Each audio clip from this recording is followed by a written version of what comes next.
Welcome to Anu Learning Videos. Please subscribe and press the bell button for more videos.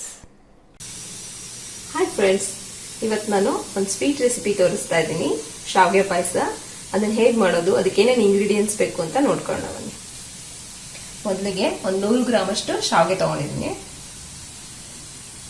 ಒಂದು 50 gram ಅಷ್ಟು ಸಕ್ಕರೆ, 50 gram ಅಷ್ಟು ಬಾದಾಮ್ powder ತಗೊಂಡಿದ್ದೀನಿ, ಒಂದು 10 ಗೋಡಂಬಿ, ಒಂದು 10 ರಿಂದ 15 ದ್ರಾಕ್ಷಿ, ಅರ್ಧ ಟೀ ಸ್ಪೂನ್ ಅಷ್ಟು ಏಲಕ್ಕಿ ಪುಡಿ, ತುಪ್ಪ ಒಂದು 2 ಟೇಬಲ್ ಸ್ಪೂನ್, ಹಾಲು ಒಂದು 1/4 ಲೀಟರ್ ಅಷ್ಟು ತಗೊಂಡಿದ್ದೀನಿ.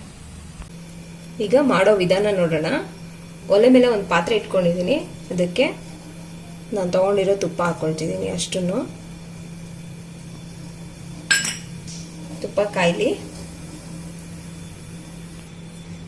ತುಪ್ಪ ಕಾದಿದೆ, ಅದಕ್ಕೆ ಗೋಡಂಬಿ ಹಾಕೊಳ್ತಿದ್ದೀನಿ,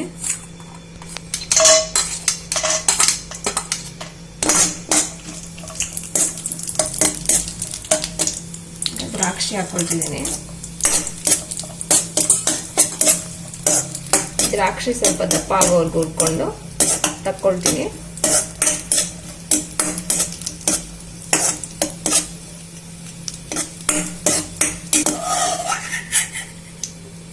ಈಗ ಇದನ್ನ ತಕ್ಕೊಳ್ತಿದ್ದೀನಿ.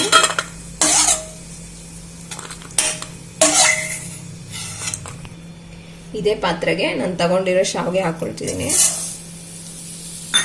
ಈಗ ಇದನ್ನ ಮೀಡಿಯಂ ಉರಿನಲ್ಲಿ ಕೆಂಪಗಾಗೋವರೆಗೂ ಹುರ್ಕೋಬೇಕು.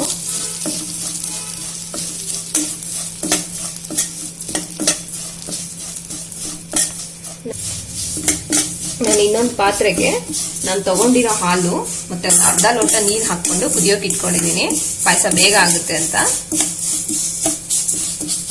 ಈಗ ಇದು ಕೆಂಪಾಗ್ತಾ ಇದೆ,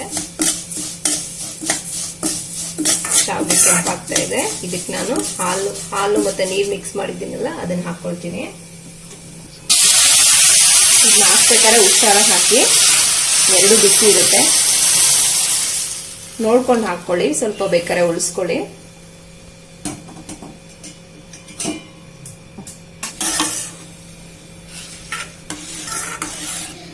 ಪಾಯಸ ಥಿಕ್ನೆಸ್ ನೋಡ್ಕೊಂಡು ನಾವು ಮಿಕ್ಕಿರೋ ಹಾಲನ್ನು ಬೇಕಾದ್ರೆ ಹಾಕೋಬಹುದು.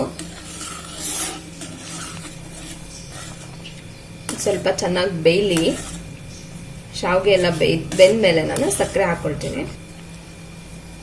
ಈಗ ಇದು ಚೆನ್ನಾಗಿ ಕುದಿಲಿ, ಶಾವಿಗೆ ಎಲ್ಲ ಬೇಯಬೇಕು. ಶಾವಿಗೆ ಬೆಂದ್ಮೇಲೆ ಸಕ್ಕರೆ ಹಾಕೊಳ್ತೀನಿ. ಈಗ ಒಂದು 2 ನಿಮಿಷ ಕುದ್ದಿದೆ ಇದು. ಶಾವಿಗೆ ಒಂದು ಸ್ವಲ್ಪ ಬೆಂದಿದೆ, ಪೂರ್ತಿ ಬೇಯೋದು ಬೇಡ, ಒಂದು ಅರ್ಧ ಬೆಂದ್ರೆ ಸಾಕು. ಇವಾಗ ಸಕ್ಕರೆ ಹಾಕೊಳ್ತೀನಿ. ನಾನು ತಗೊಂಡಿರೋ ಸಕ್ಕರೆ ಅಷ್ಟು ಹಾಕೊಳ್ತಿದ್ದೀನಿ. ಸಕ್ಕರೆ ಒಂದು ಸ್ವಲ್ಪ ಕರಗಲಿ. ಕರಗಿದ್ಮೇಲೆ ನಾನು ತಗೊಂಡಿರೋ ಬಾದಾಮ್ ಪೌಡ್ರನ್ನು ಹಾಕೊಳ್ತೀನಿ. ಸಕ್ಕರೆ ಕರಗಿದೆ, ಇದಕ್ಕೆ ಬಾದಾಮ್ ಪೌಡರ್ ಹಾಕೊಳ್ತಿದ್ದೀನಿ. ಹಾಕೊಂಡು ಚೆನ್ನಾಗಿ ಮಿಕ್ಸ್ ಮಾಡ್ಕೊಳ್ಳಿ.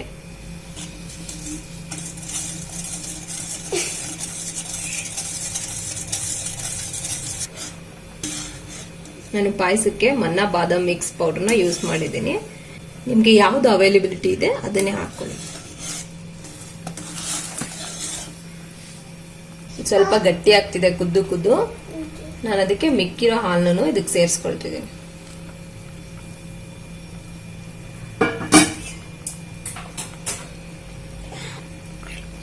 ಈಗ ಏಲಕ್ಕಿ ಪುಡಿ ಹಾಕೊಳ್ತಿದ್ದೀನಿ. ಚೆನ್ನಾಗಿ ಮಿಕ್ಸ್ ಮಾಡ್ಕೊಳ್ಳಿ.